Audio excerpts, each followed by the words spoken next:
My name is Mckenna, and I work for the National Park Service as an acoustic biologist with the Natural Sounds and Night Skies Division. I guess what you could say is I'm a scientist who studies how animals make sound and how they use sound in their environment. And my appreciation or sort of inspiration to start studying that was sort of came at an odd place. I did some work with dolphins earlier on in my career, and we were doing CAT scans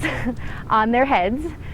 in order to understand their anatomy, because they have this incredible anatomy in order to produce these amazing sounds to survive. And so it was sort of a moment, I mean there are many moments, but it was kind of a moment sitting there like, wow, these animals have evolved these incredible sensory capabilities to explore their world acoustically. And we're very visual animals, so sometimes we don't think about sound as a way to explore our environment, but animals do. So it was really my early work of working with marine mammals and how they use sound that sort of inspired me to look at this closer. The Park Service really cares about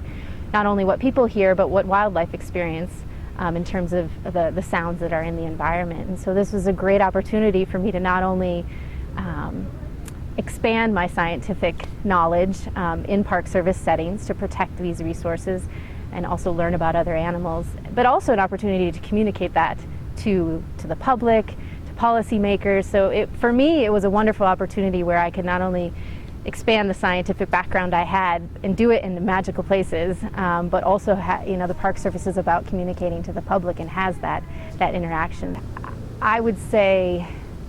get excited about the natural world around you, and you don't have to go to a national park. You could go find nature in your backyard, or you could find it at your local park, but just getting out there and experiencing nature, because once you start experiencing the world around you and starting to think about how animals might be solving problems in order to survive, and just being immersed in that, wherever that is, you can have that experience. So I think that's one fold, and once you start having those experiences and connecting with nature, you start caring. So I think my biggest recommendation would be to get outside, and then the second would be, when you're inside,